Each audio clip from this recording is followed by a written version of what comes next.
Before we start, just a quick reminder to hit that subscribe button. Only 2% are subscribed at 1,000 subscribers. I'll be posting a special video. The first hit was the boot in my doorway. By the time I yelled, "Hey," the uniform was already inside. I'm Ryan, 32, and I swear I had no idea what he meant yet. Then he said the sentence that rewired my whole life like it was nothing. "We need to talk about your daughter." For a second, I thought he had the wrong floor. "I do not have kids, I have overdue bills and takeout containers." I told him that and pointed at my empty hallway like that proved something. He just shifted his weight and kept the door pinned with his boot.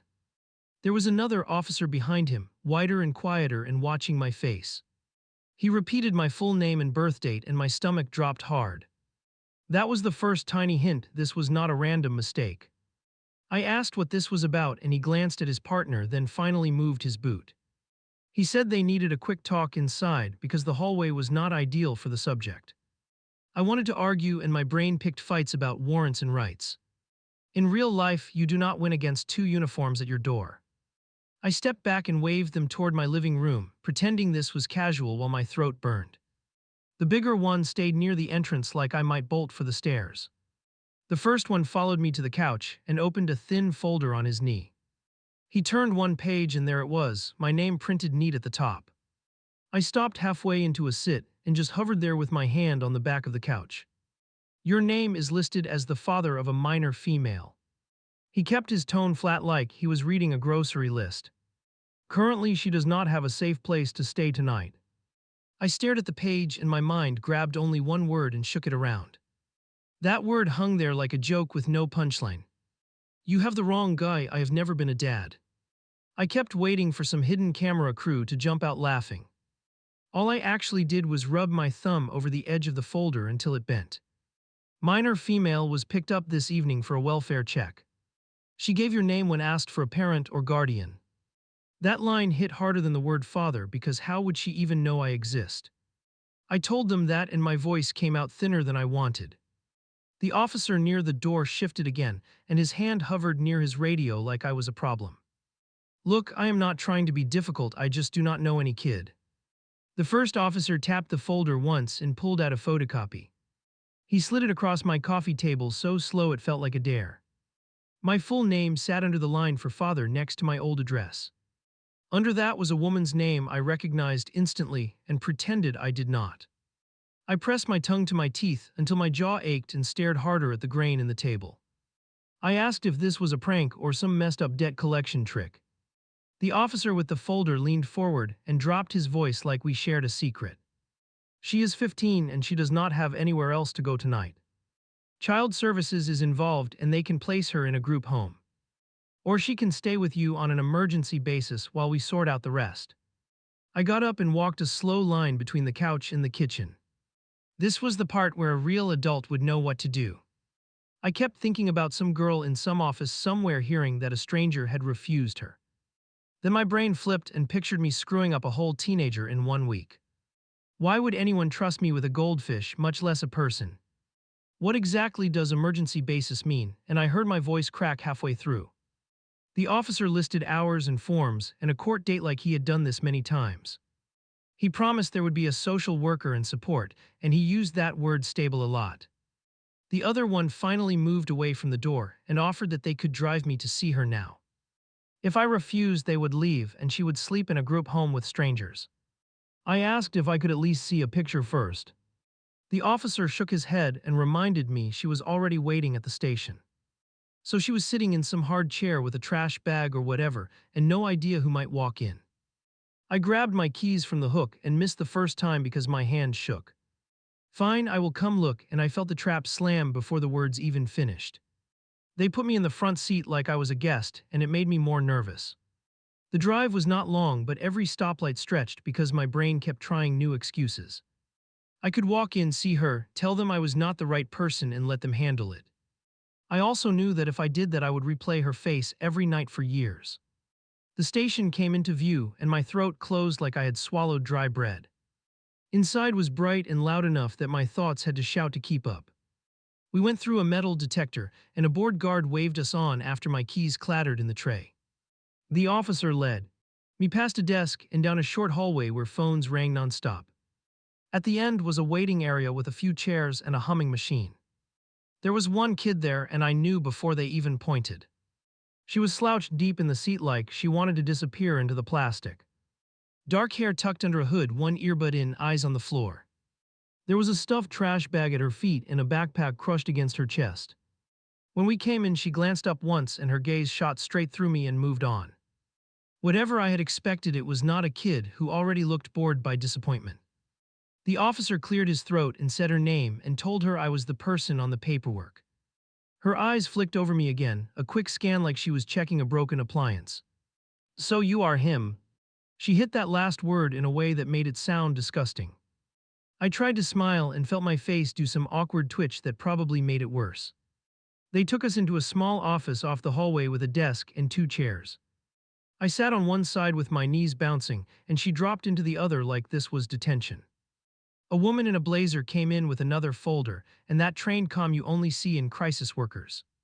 She introduced herself to both of us and used our full names like we were at some official ceremony. She started with the facts because that is what they do when feelings are about to get messy. There has been an investigation into her home, and right now the priority is making sure Madison has a safe placement. My name came up as the legal parent on record, and they had not been able to reach anyone else listed. Madison snorted at the word parent and stared hard at the wall like it owed her money. "So you found him." She flicked her thumb toward me without looking and added a flat congrats that somehow felt like an insult. I almost laughed because the whole thing still felt like a prank show gone wrong. Instead, I gripped my knees under the table and focused on breathing slow so I would not say anything stupid. The worker watched that, and I knew she had seen many men here trying to decide whether to stay or run. She laid it out again, but sharper this time, and aimed it right at me. Option 1 was that I agreed to emergency placement, and Madison went home with me tonight. Option 2 was that they placed her in a facility with staff and rules and a bed, but no one she knew. She said both options were legal, but only one included someone who had at least been named by her mother. Madison rolled her eyes so hard I thought they might fall out. "She does not even know me."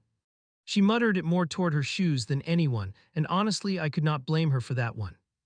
I wanted to say something reassuring and fatherly and wise, and absolutely nothing came. All I managed was a weak "yeah, I get that," which did not help anyone in the room. The worker asked if I had any contact with her mother in recent years. My mouth said no before my brain had time to edit or explain. Technically that was true and also not the whole story, and I felt my neck heat up. She nodded like she expected that and wrote something down that I still think about at odd hours.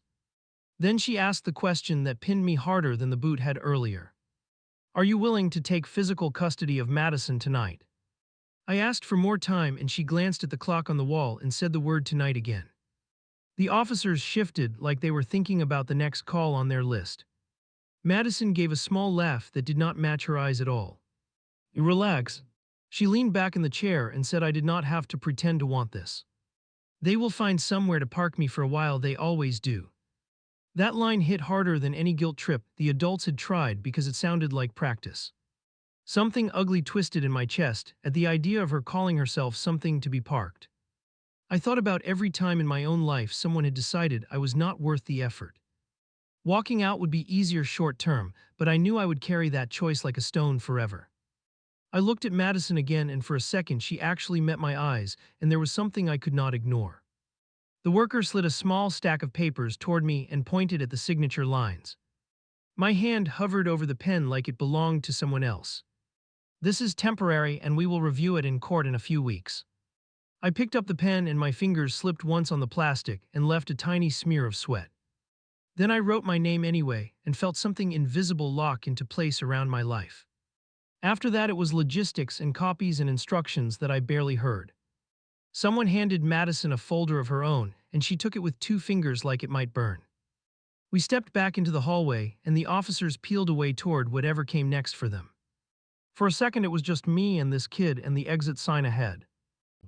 That was the moment it hit me that there was no one else coming to take this from me. Outside, the air felt different and wrong even though nothing had changed on the street.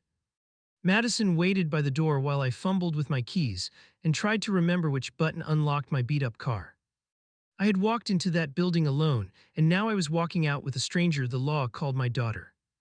The keys dug into my palm, and every step toward the car felt like I was tightening invisible cuffs. Madison clicked the seat belt like it annoyed her to be safe. She turned her face toward the window and shoved one earbud in. I stared at the road and tried to remember how to breathe. Every lane change felt like I was steering someone else's life. Radio or quiet? The words came out rough and too loud in the small car. She tapped the side of her ear and nodded at the invisible music. Message received. She did not need anything from me yet. Halfway to my place, she spoke without looking over. How long they give you to decide? I gripped the wheel tighter than I needed and watched a light turn yellow. Not long. I let that sit there because the truth sounded pathetic. So you just signed after 5 minutes and change. Her tone slid between joke and accusation so fast I lost track. I signed because the other option was some facility tonight. The word hung between us like a bad smell. She rolled her eyes and turned the volume up. I pulled into my usual spot and suddenly saw my building through her judgment. Cracked steps, ugly railing, door that stuck every time you pulled it. To me it was just home, to her it probably looked like another temporary stop. She climbed out without waiting and stood by the hood with her arms wrapped tight. Inside the hallway I moved too fast, trying to act like I had a plan. I unlocked my door and did a quick mental sweep of everything inside. Mess, laundry, dishes, none of that had ever mattered as much as right then. I stepped in first and tried to block her view with my body for 3 useless seconds. Well, just that one word, soft and dry, as she took everything in. I grabbed a pile of clothes from the couch and shoved them into a corner. She watched the frantic cleanup with this flat amusement that burned. Relax, I have seen worse. That line hit harder than any insult she could have thrown. If this disaster did not scare her, I did not want to picture worse. I cleared my throat and pointed toward the bedroom like a terrible tour guide. You can take that room, I will grab the couch. She stepped into the doorway and leaned on the frame instead of walking in. Her gaze skimmed the unmade bed, the dresser drawer left slightly open. I am not taking some random guy's bed, that is weird. She turned back toward the living room and dropped her bag near the couch. I tried again because that was the only move I had. It is fine, I will change the sheets, you get privacy. She sank into the opposite end of the couch and pulled her knees up. Privacy is not really a thing in my life, trust me. Looking back, that was the first time she tossed me a real scrap. At the time, I just felt the weight of how clumsy I sounded. I perched on the armchair like a guest in my own place. My mind sprinted through a list of things she probably needed right away. You have any stuff? I nodded at the single bag on the floor. She nudged it with her foot and the zipper slid halfway open. Inside I saw some clothes rolled tight and a couple random items. Not much for a whole person if you ask me now. I realized all at once that I own nothing for a teenager. No extra basics, no spare charger, not even a clean towel ready. Okay, we need to hit a store before it gets too late. I stood up in a rush that startled both of us. Her shoulders tensed and she narrowed her eyes. You dropping me somewhere already? That question punched straight through every fake calm I had been faking. No, you are coming with me, we need supplies. She weighed that for a moment, then picked up her bag again. I am not leaving my stuff here alone. I could have said she was safe, but I had not earned that yet. So I just held the door and let her walk out ahead of me. Back in the car, the silence felt even thicker. I parked near the entrance and killed the engine, hands still on the wheel. You can grab whatever you need within reason, all right. I tossed that last word in and instantly regretted it. She let out a short laugh that had zero joy in it. Define reason. I opened my mouth and nothing intelligent came out. Just things you actually use, not a giant gaming setup. I knew it was a stupid example the second it left my lips. She gave me a look that could have cut glass. Do I look like someone they let have expensive toys? Then she slung the strap over her shoulder and headed inside. I followed her through the automatic doors and grabbed a basket. Every aisle LT like a test I had not studied for. I picked up a toothbrush and held it out, suddenly unsure about everything. She shrugged and took it like we were exchanging paperwork again. We moved like awkward coworkers on a forced errand. Soap, deodorant, socks, simple things I had never linked to parenting. Sometimes she reached for a brand, and I just nodded because arguing over shampoo felt insane. Other times she paused and glanced at the price before putting something back without comment. Near the clothing section, I froze in front of a row of jeans. "What size do you wear?" The question sounded invasive even though it was normal. She shifted her weight and crossed her arms tight across her chest. "You pick, you are the grown-up." Her eyes dared me to guess wrong. I grabbed a couple different sizes and tossed them into the basket. My ears burned because I could feel other shoppers drifting by and glancing over. At the checkout, she unloaded items onto the belt with quick, practiced moves. Halfway through, a small lighter slipped from her sleeve and landed near the candy. She scooped it back with 2 fingers and slid it under her phone case. Our gazes met for a second and then both dropped. I wish I could say I handled that moment like some wise guide. I did not call her out, I did not call security, I did nothing. I just paid for our pile and tried to keep my voice steady. "Grab the receipt, we might need it." On the way back to the car, she walked a few steps ahead. The bags dug into my fingers, and my brain replayed that lighter over and over. I kept inventing speeches that started with "I saw that," and all of them sounded fake. By the time we reached the car, I had talked myself into waiting. She tossed her bag onto the backseat and climbed in without a word. I set the store bags down and started the engine, heart still jumping. "Thanks for not cheaping out on everything." She looked straight ahead when she said it, like it cost her something. That tiny piece of appreciation rattled me more than her sarcasm. "No problem, we will figure out the rest later." I had no idea what the rest meant, and she probably heard that. The drive back felt shorter and somehow even more loaded. Inside the apartment, she headed straight for the bathroom with one bag. "Let me know if the water acts weird." My voice bounced off the hallway and sounded like it belonged to someone else. She did not answer, the door just clicked shut. I listened to the pipes groan to life and suddenly noticed how quiet the rest was. No music, no TV, no familiar background noise to hide in. I shoved some trash into a bin and changed the sheet on my bed like that would fix anything. Every small task felt like trying to patch a sinking boat with tape. When she came out, her hair was damp and her hoodie looked cleaner than before. She avoided my eyes and hovered near the kitchen. "You hungry?" It was a stupid question this late, but it was all I had.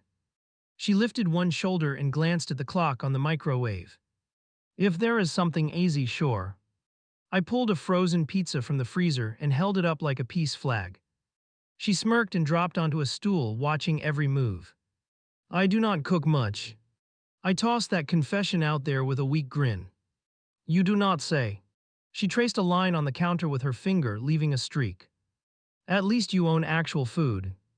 We ate in that weird half-silence that happens when both people are exhausted. She folded a slice in half and inhaled it faster than I expected. "You did not eat earlier." It slipped out before I could stop it. She paused with the next bite halfway to her mouth. "They forgot to bring dinner, or maybe they remembered and I missed it." She shrugged again, but her hand shook a little. I looked away because staring would have felt like pity. After we finished, I collected the plates and ran some water over them. My brain kept crawling toward questions I was not ready to ask. She hovered near the couch with her bag clutched tight again. "So where am I actually sleeping?" I wiped my hands on a towel and tried to sound steady. "You can still take the bedroom, I will be out here." She glanced toward the open door, then back at the couch. "I will crash here, less weird that way." She arranged herself at one end and used her bag as a pillow. I grabbed a blanket from the bedroom and handed it over. Her fingers brushed mine for half a second and jerked back. "Thanks." That word came out low and surprised. I stretched out on the bed later and stared at the ceiling. Every creak from the living room had me on high alert. I kept waiting for sirens or phones or someone to knock and undo everything. Sleep did not happen, just a slow stew of thoughts. Sometime after midnight, I heard the chain on the door rattle softly. I slid out of bed and moved toward the hallway in my socks. The living room lamp was off, but the streetlight outside gave just a new outline. Madison stood by the door with her bag on her shoulder and her hood up. For a moment, I just watched her hand on the lock. She moved slow, careful, like she had done this exact thing many times. "Going somewhere?" My voice came out calm, which shocked both of us. She flinched and let the chain drop back against the frame. Relax, I was just checking the lock. The bag strap dug into her shoulder and gave her away.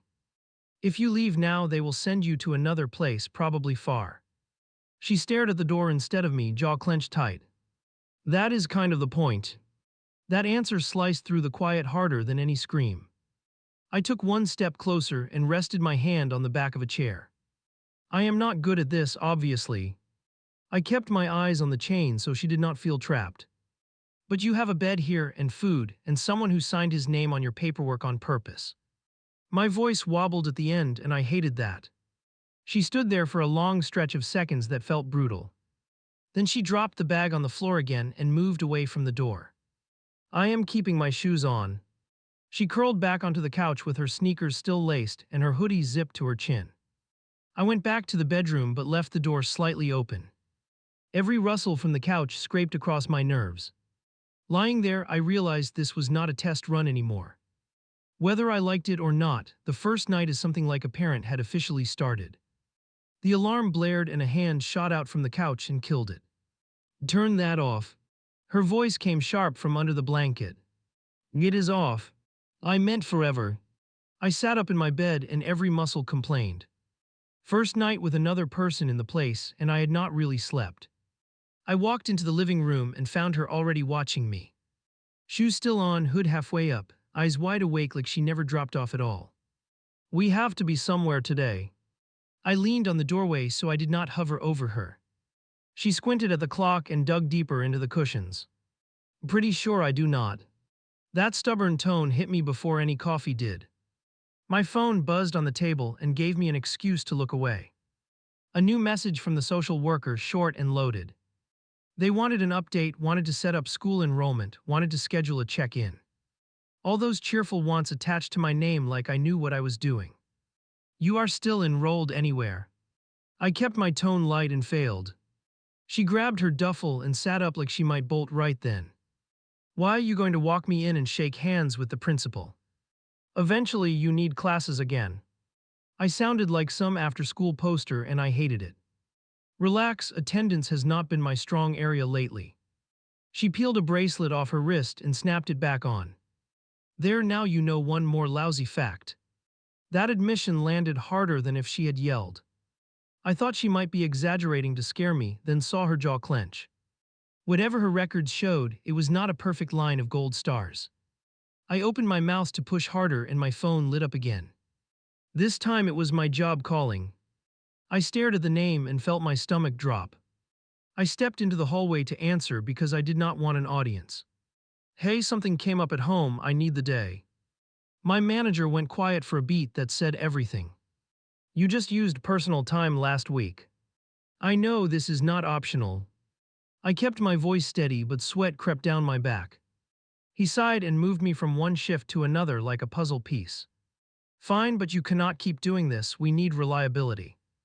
That word stuck in my ear long after the call ended. I dropped the phone into my pocket and stood there facing the wall. In the living room, she watched me from over the blanket. What, your boss mad you have a kid now? She said kid like it tasted bad. Something like that, yeah. I tried for breakfast to break the tension.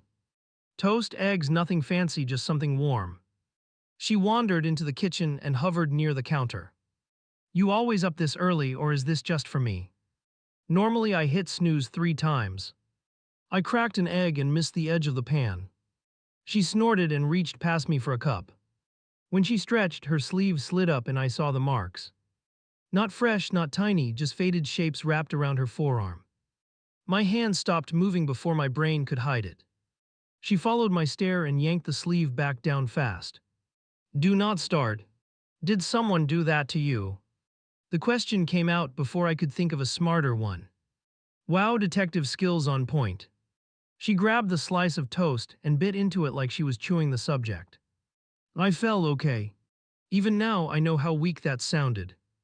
Back then, I grabbed the lifeline because I was scared of the real answer. From what? A staircase shaped like fingers. The joke slipped out in her fall. Z went flat. I said I fell. Her voice dropped lower, eyes drilling into mine.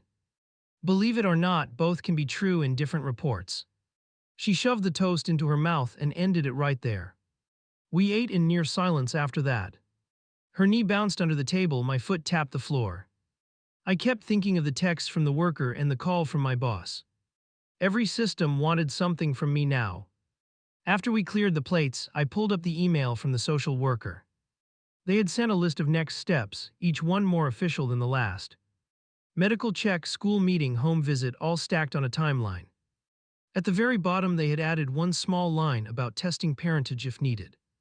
I stared at that last bit longer than I should have.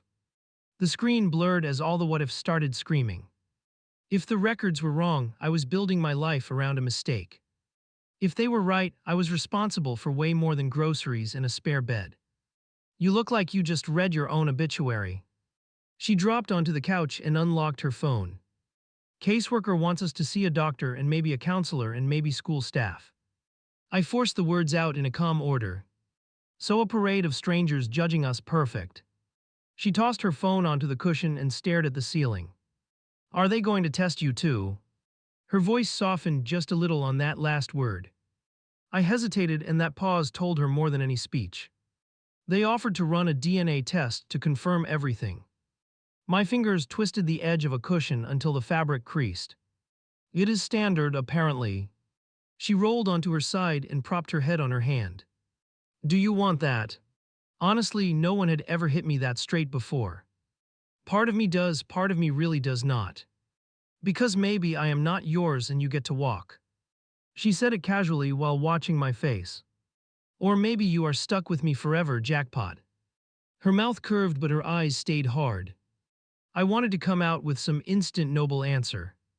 Something about choosing her no matter what papers said. Instead, I heard myself say, I think I need to know the truth. And there it was, ugly and honest and hanging between us. She looked away first and grabbed her phone again. Book your little science project, I do not care. Her thumbs tapped the screen so fast you would think she was unfazed. Her jaw, though, clenched along one edge. I called the clinic using the number from the email. The woman on the line spoke in practiced phrases about appointments and consent. We can fit you in this afternoon if both of you come in. I agreed before I could overthink it and noted the time. After I hung up, the apartment felt even smaller. They can see us today after lunch. I leaned against the back of the couch to steady myself. She did not look up, but her foot stilled. So I spit in a tube and some lab tech decides my whole life. She flicked through screens without actually reading anything. Great, add that to the list of people who think they own me. I did not have a comeback for that one. Before we left, she headed for the shower again. Water started running a minute later, loud enough to cover my pacing. I noticed her duffel half open near the couch, clothes sticking out crooked. I told myself I was only going to tidy it. I nudged it upright with my foot and a folded piece of paper slid out. My hand moved before my conscience caught up. It was a worn note creased down the center, writing pressed hard into the page. At the top, her mom's name, the one I still tried not to think about. I knew reading it was wrong, I read it anyway. If they ever send you to him, remember what I told you. That one line shook me worse than any shout. I stopped there, stomach turning, and slid the note back into the bag. In the hallway mirror, I caught my own face and almost laughed.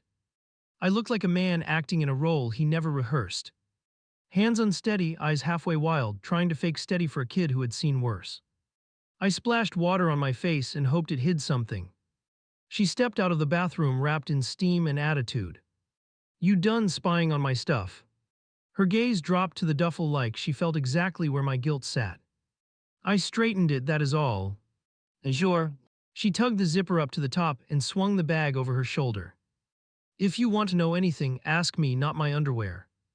I deserved that and we both knew it. The drive to the clinic felt slower than the other one. Traffic crawled, lights stretched, my heartbeat kept its own drum. She kept both earbuds out this time, which somehow made the silence louder. Every so often she glanced at me and then turned away fast. At a red light she spoke, barely above a whisper. If it comes back no, you going to call them and dump me. The word dump made my chest tighten like someone had tied a knot there. That is not the plan. Yeah, but people change plans when they see an exit sign. She traced a shape on the fogged window, then wiped it away. Would not be the first time someone had second thoughts. Her voice tried to sound bored, her shoulders said something else. I pulled into the parking lot and parked badly. My hands left damp marks on the steering wheel. This is just information, all right, not a permission slip to bail. I forced myself to look her straight in the eyes while I said it. She held my stare, searching for cracks. Information is still power, and you seem new to having any over me. She opened her door before I could answer and stepped out. I sat there one extra second, trying not to throw up. Inside, the waiting area buzzed with low noise. Bluish chairs, humming machines, people hunched over forms. We checked in at the desk, human wallpaper behind a monitor asking for IDs. I handed mine over and felt strangely exposed. She needs to sign her own consent. The staff member slid a clipboard toward Madison and barely looked up. Madison flipped through the pages, then scrawled her name with a quick slash. She shoved the board back like it had insulted her. We sat across from each other, knees almost touching. She picked at a loose thread on her sleeve. You nervous? I tried to keep it light, failed again. It is not my DNA on trial. She flashed a small, mean grin that was mostly defense. Best case, you get proof I do not belong to your bloodline. Worst case hung there unspoken. A nurse popped her head out and called us back. The room inside had one chair, a small table, a couple of sterile packs. Simple cheek swab for both of you, takes a minute. Her tone suggested this was the easiest part of our day. Madison volunteered first, chin lifted like a dare. She opened her mouth and stared at the ceiling while the swab moved. Done. She wiped her lips with the back of her hand and hopped off the chair. My turn felt weirder than it should have. The cotton brushed my gums and I gagged a little. Relax your jaw, sir. I hated how the word sir made me feel ancient and foolish at the same time. The nurse sealed both samples in labeled vials with crisp movements. We will call you in a few days with results, or quicker if the system clears fast. I nodded like I understood anything about their system. Madison was already halfway to the door. On the way out, I held the exit open for her. Want to grab something to eat on the way back? Food does not make this less weird. She stepped past me, the slightest brush of her shoulder against mine. The rest of the day dragged. She disappeared into the bedroom with her phone and her music.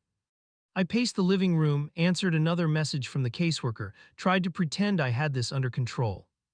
My brain would not shut up about that line from the letter and the way she had asked about dumping. By evening, I had almost convinced myself the call would take days. I tried to cook something again and burned half of it. She joined me at the table anyway and poked at the food with mild disgust. Hospital-grade dinner, nice touch. Tomorrow we will order something better. I pushed my plate away and rubbed my temples. You look like you sat through a horror movie and this is only day 2. She chewed slowly, eyes fixed on me, clearly enjoying my discomfort.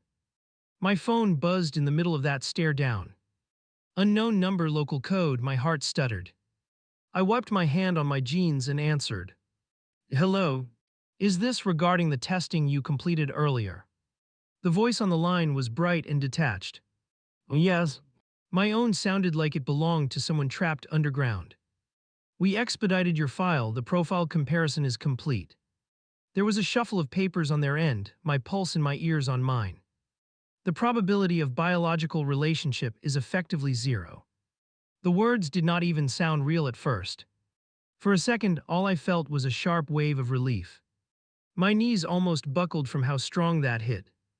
Then I looked across the table at Madison. She watched my face like a person waiting for a verdict.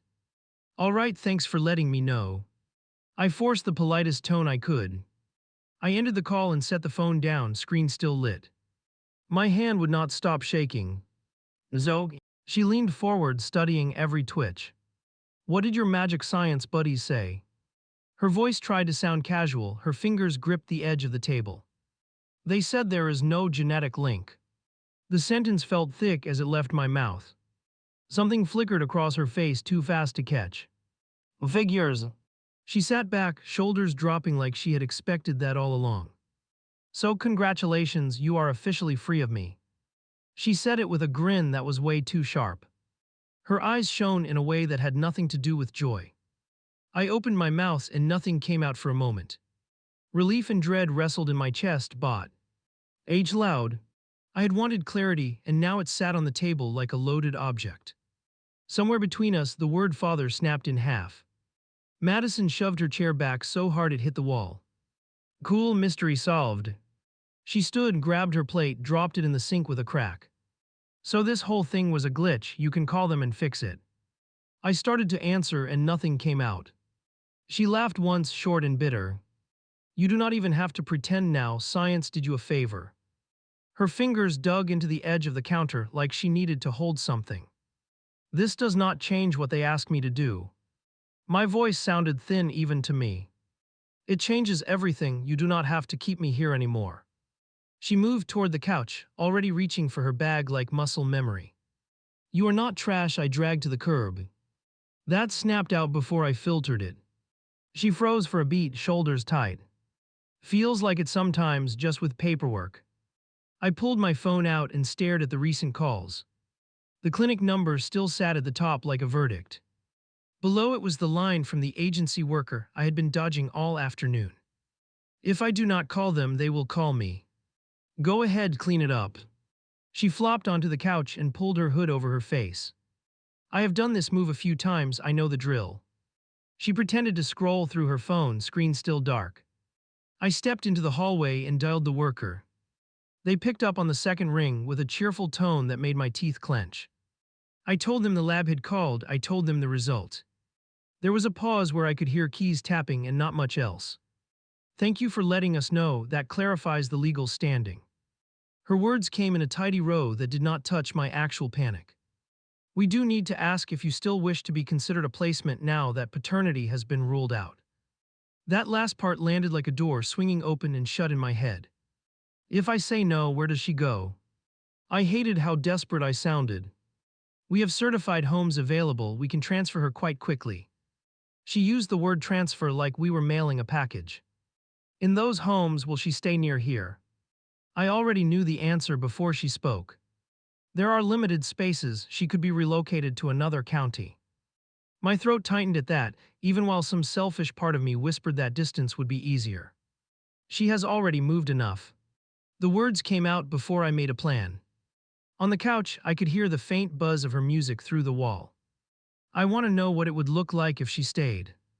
There was a shift in the worker's tone after that. We can explore a non-relative foster placement with you that would require additional steps. Background checks, safety inspection, training, court approval. Each new item stacked on my shoulders as she listed them. Do I have to decide this second? I stared at a crack in the hallway paint, feeling like it might swallow me. We have a review scheduled already, we can cover this in the meeting tomorrow. Tomorrow? That word kept echoing long after the call ended. When I walked back into the room, Madison pulled one earbud out. Well, am I packing or what? She watched my face like a lie detector. They want us at the office in the morning to talk about next steps. So you did not cut me loose yet, inspiring. She tugged at a frayed seam on her sleeve, knuckles white. I could have, I did not. It sounded weaker out loud than it had in my head. She slid her backpack closer with her foot. Do not stick around just to be a hero for a hearing. Her eyes flicked toward the door, then back to me. They always smile in the meetings and vanish after. I wanted to tell her she was wrong. I also knew she had evidence I did not. We will go in together, you will hear what they say too. She gave a half shrug that somehow felt like a test. That night's sleep never really started. She lay on the couch, quiet, occasionally turning over with a sigh. I stared at the ceiling and tried to picture every possible outcome at once. Every version ended with someone walking away unhappy. By the time morning came, my hands already shook. She sat up without a word and shoved her shoes on. No questions about breakfast, no jokes, just small precise movements. She grabbed her bag like it was part of her body. The ride to the office stayed mostly silent. She watched the passing buildings with that blank look I had already started to recognize. I kept opening my mouth and shutting it before anything useful formed. My chest felt tight all the way there. Inside, the same worker from the first night waved us into a smaller room. She had a thicker file now, filled with papers and clipped notes. Thank you both for coming, we do have some developments to go over. Her smile tried to be kind and landed somewhere near rehearsed. Madison dropped into a chai. R and folded her arms. I sat beside her, close enough to feel the tension radiating off her. The worker flipped to a page on top and glanced at me. So we received confirmation regarding the test. We heard, I answered because I could not pretend we came in blind. The worker nodded once, then went on. It does change legal definitions, however it does not erase what has already happened this week. She looked at Madison when she said that last part. Another page turned.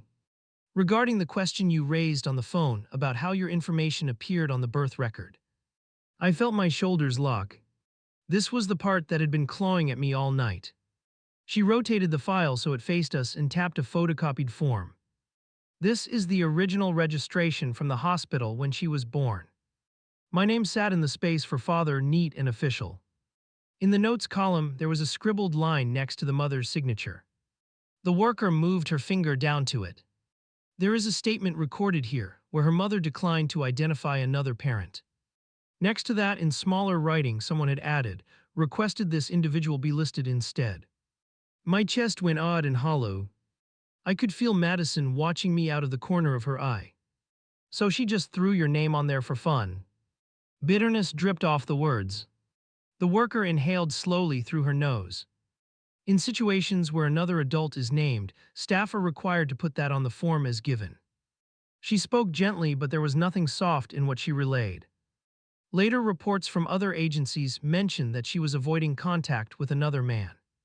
She did not spell it out, she did not have to. She turned a few more pages and pulled one loose. There is a history of police involvement with that individual. Her hand covered most of the line, I saw enough. Assault, violation of an order, controlled substances. She slid the paper back into the file and closed it. Legally, he remains a parent on record, which means he receives notice of all hearings. My stomach lurched at the idea of this stranger reading Madison's name on a letter. Has he tried to reach her recently? Madison barked out a humorless laugh. He usually finds a way, even when nobody wants him to. Her foot started tapping under the table. But sure, send him an invite, make it official. We are obligated to by statute. The worker spread her hands, almost apologetic. There is a court date in 2 weeks regarding permanent placement and ongoing services. She slid a paper across with the time and location printed in black. So he can just walk in and claim her now. The question ripped out of me before I could tame it. Any parent can petition for custody. The judge reviews all information before making decisions. Her eyes met mine and held there for a long second. I thought about the marks on Madison's arm. The way she had stood at my door ready to vanish with zero notice. The line in that letter she carried, warning her not to trust whoever shared my last name. My palms started sweating again. If you choose not to continue as a caregiver, she will remain in our system while the court considers options. The worker kept her tone balanced, careful, like stepping across ice. If you do wish to remain, we can file to recognize you as a non-relative foster placement with preference, given the existing bond. Existing bond? That one almost made me laugh. Madison gave a rough scoff and looked away. Yeah, we are super bonded, we shared pizza and a DNA disappointment. Her voice cracked on the last word and she covered it with a cough. The worker folded her hands like she wanted to reach out and thought better of it.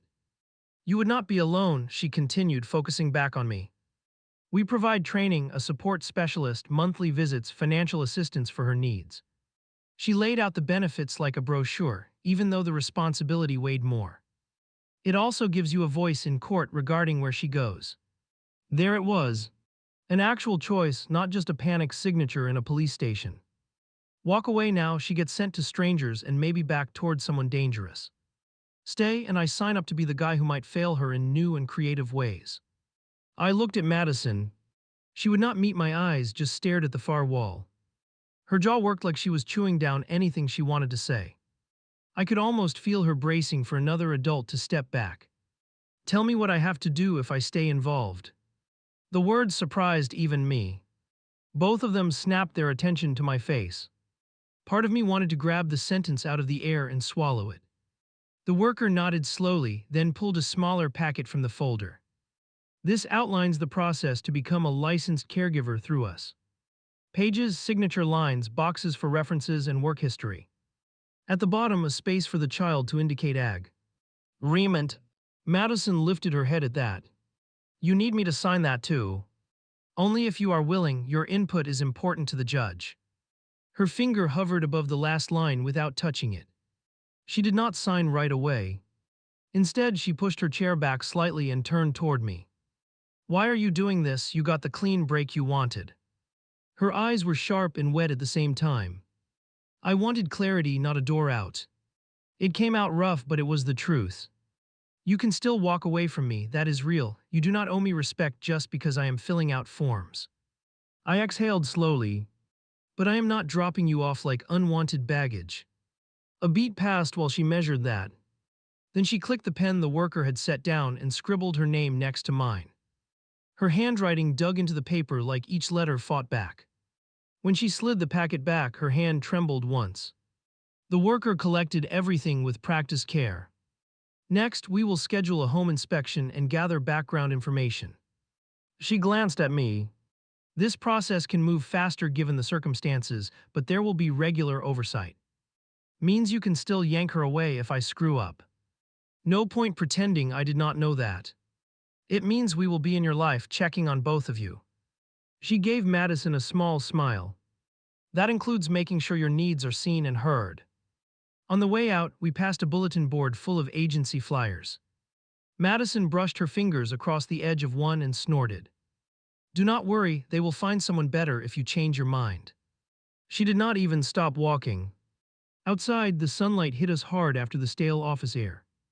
We stood on the sidewalk for a second, not quite knowing which direction to move. So am I going back with you, or do I wait for my next destination?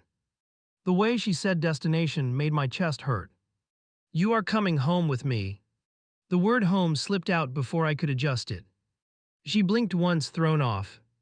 Until they say otherwise, we figure this out together. In the car, she finally spoke without a joke attached. You know they will bring him in front of that judge, right? I gripped the wheel and nodded. I saw his name in the file. She stared straight ahead, fingers drumming on her knee. I met him once, they thought it was a good idea then. Her lip curled. Night ended with sirens and me hiding in a bathroom, so that went great. I did not push for details. The small piece she gave already twisted my stomach. If he shows up at court, they will hear that too. I did not sound as confident as I wanted. She shrugged like it was out of her hands now.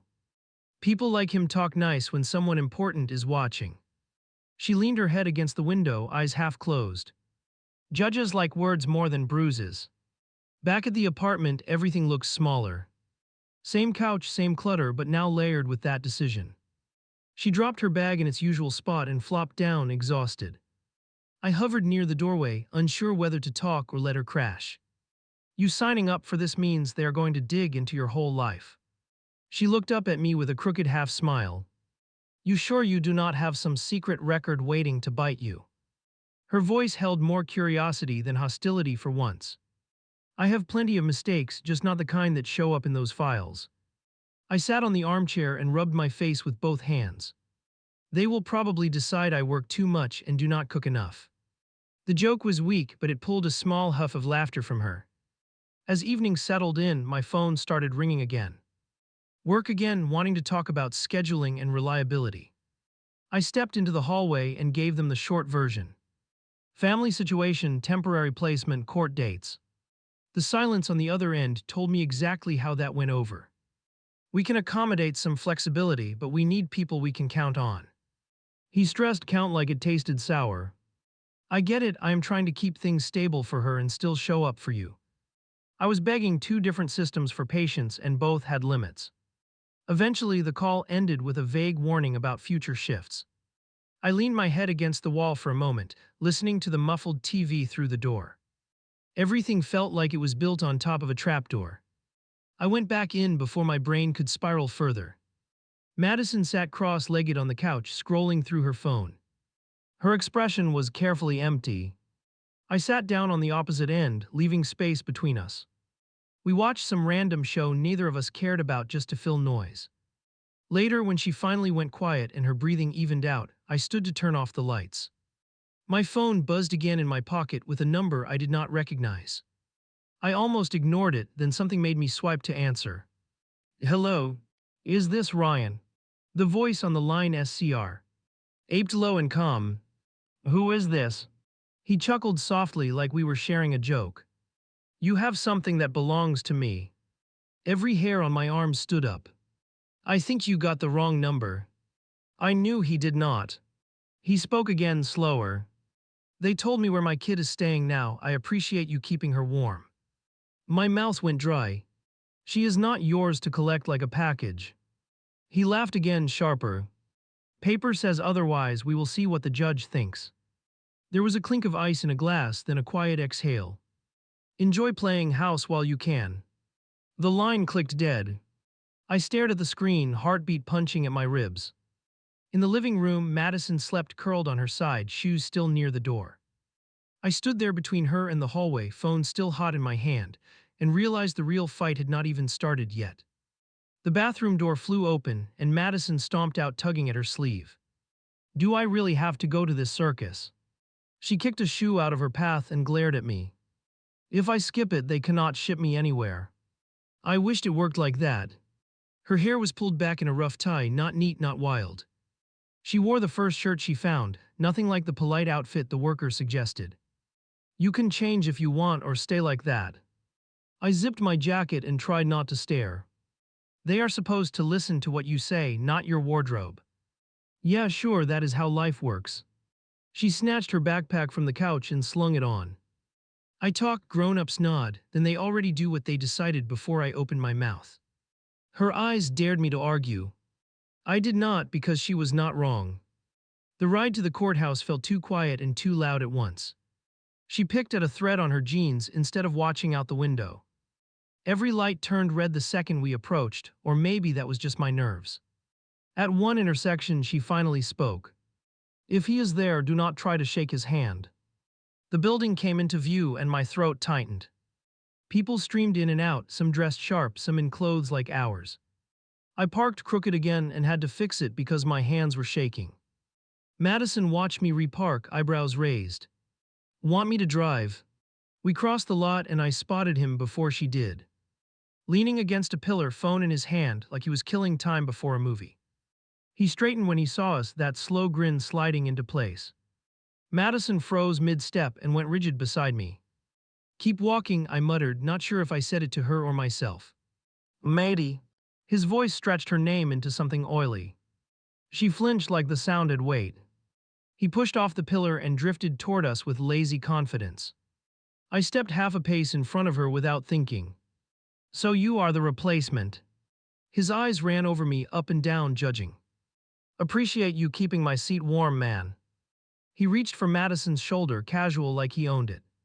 She jerked back so fast she almost fell. Back off. The word came out harsher than I intended. Security near the door turned their heads in our direction. He held up his hands like I was overreacting. Relax, just saying hi to my girl. Madison's breathing picked up, shallow and rapid. She stared straight ahead, jaw locked tight. A guard stepped between us, palm out. You can all take this inside and let the judge handle it. The man flashed a smooth smile and stepped back, but his eyes stayed on us. Inside, the air felt stale and mechanical. Metal detector, plastic trays, belts off, pockets emptied. Madison moved through the motions like she had done it before. I watched her pass through the scanner without a beep and wished that meant something bigger. We collected our stuff and followed the workers' directions down a side hallway. The waiting area outside the courtroom buzzed with low conversation. Families clustered in nervous groups, kids fidgeted in chairs. Our caseworker waved us over, file tucked against her chest. Thanks for getting here on time, they are moving quickly today. Her eyes flicked toward the man at the far end of the hall. He lounged on a bench now, scrolling his phone like nothing important was happening. A public defender sat next to him, talking low and urgent. He nodded along, not really listening, gaze bouncing back to us every few seconds. Madison sank into a chair beside me and tucked her hands under her thighs. Her foot still shook, heel tapping the floor. The worker knelt a little to get closer to Madison's eye level. Remember what we talked about on the phone, you can tell the judge what you want. Madison stared past her at the closed courtroom doors. What I want does not usually make the list. Her voice came out thin, almost flat. Today it matters more than usual. The worker straightened and looked at me. They will ask you both some questions, just answer honestly, do not guess. She lowered her voice on T. Had last part. There is a lot in the file already, you do not have to carry it alone. A clerk opened the door and called our case number. My stomach flipped like I had dropped from a height. We filed in, the three of us to one table, him and his attorney to the other. The room was smaller than I imagined and somehow also huge. Madison's chair squeaked as she sat. The judge walked in and everyone stood, the ritual stiff and strange. We sat when instructed, eyes forward. My palms stuck to the edge of the table. The judge flipped through a thin stack of pages with practiced speed. Here on a petition regarding care and custody of a minor. He glanced at our table, then at the other. Counsel, I have read the reports, but I will hear brief statements today. Our worker rose, calm but tense around the edges. She spoke about school changes, housing issues, police calls, all in plain terms. Each word felt like another weight dropped on the table. I watched Madison as the worker talked. She sat very still, eyes fixed on a spot on the wood surface. Her fingers dug crescents into her own knees. When the worker mentioned that night with officers at my door, Madison blinked hard. I realized she was hearing some of this laid out in a straight line for the first time too. The judge nodded once, then turned toward the man on the other side. Sir, you are listed as a parent on file, your attorney may address the court. The lawyer stood and launched into a polished story. His client was working on his life, had completed programs, had stable plans. He wanted to reconnect with his child and provide a home. While the lawyer talked, the man sat with his hands folded, face arranged. He looked at the judge with wide, earnest eyes at all the right moments. If you did not know any history, you might have believed him. I looked at Madison instead. She looked ready to jump out of her skin. The judge raised a hand and cut the speech short. Thank you, I have your statement in writing as well. Then his gaze shifted to our side. Mr. He used my last name and it sounded strange in that room. You are not related by blood, yet you requested to be considered as a placement. He studied me over the rim of his glasses. Can you tell me why you want to continue in that role? Everyone in the room seemed to lean in, waiting. I stood because sitting felt impossible. My voice shook on the first word and I hated it. When this started, I honestly thought it was just a mistake. I looked at Madison, not at the judge.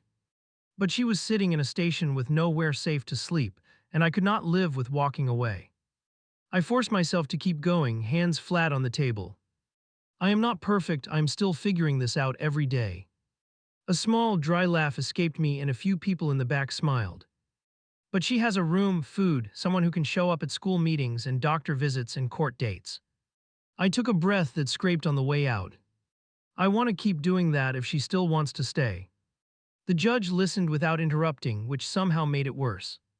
When I finished, he nodded once. Thank you for your candor. Then he shifted his focus to Madison. Young lady, you have the right to speak if you choose. She froze, eyes wide like a deer in headlights. The worker gave her a small nod just once. Madison stood slowly, palms flat on the table to steady herself. Her voice came out soft at first and then gathered strength. I am tired of being passed around like a box. Her eyes flicked toward her biological father and then away. People swear they want me, then they remember I talk back and have feelings and they get bored. She swallowed hard enough that I could see it from beside her. I do not really care about last names anymore, I care about who actually stays. The judge stayed quiet, letting her continue. She took a breath and pushed on. Last time I saw him, it was not how his lawyer described it. Her hand lifted halfway toward the other table, then dropped. There was yelling, things breaking, cops at the door, me hiding in the bathroom. The man shifted in his seat, jaw tight now that his turn to perform was interrupted. His attorney laid a hand on his arm to keep him seated. Madison's voice shook for a second and then leveled out again. If you send me with him, I know exactly what happens next, because I already lived the preview. The quiet in the room turned heavy. She finally looked straight at the judge. I am not saying this guy is some hero who rescued me. One corner of her mouth twitched like she wanted to smirk. He is awkward and he burns food and he has no idea how to talk to teenagers. She dragged in another breath. But he did not run when they told him the test said I was not his. That last line hit me harder than anything else she said. I felt my throat close and blinked fast to keep it together. She sat down slowly, shoulders dropping after the effort. The judge leaned back in his chair and watched us all for a long moment. You could almost hear him weighing it. He turned back to the other table first. Sir, your history presents serious concerns for this court. The attorney started to object, then backed off when the judge raised a hand. I am not ignoring your stated efforts, but my primary duty is the minor's safety right now. The man's stare burned holes into the wood. Then the judge faced us. Based on the evidence and the youth's wishes, I am granting temporary managing conservatorship to the current caregiver. My ears rang, the words only partly making it through. The department will continue oversight, with expectations for school attendance and counseling. He added something about supervised contact for the parent across from us, limited and monitored. If you asked me to repeat the exact legal order now, I could not. What stuck in my brain was the part where he said the child could remain where she was. Madison let out a breath that sounded like she had been holding it for years. The worker squeezed my arm under the table once, quick and firm. Across the room, the other man swore under his breath. Court broke up fast after that. The judge moved to the next case, people shuffled out. In the hallway, the worker handed me a printed copy of the order. Do not lose this, they may need to see it at school and other places. The pages felt heavier than their weight. He was waiting near the elevator when we stepped out. No lawyer now, just him, anger barely under his skin. You turned her against me with your sob story. He crowded in close, breath hot, hands twitching. Madison moved behind me without a word. I could sense her there, small and tense. You did that work yourself long before I showed up. I heard my own voice come out steady and hard. That surprised both of us. Security descended fast, apparently used to these scenes. One officer placed a hand on his chest and pushed him back a step. Sir, you need to leave the building now. He pointed at me over the guard's shoulder.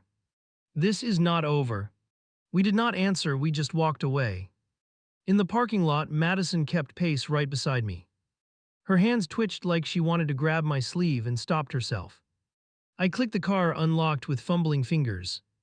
My whole body ached from adrenaline. The ride home felt different than the ride there.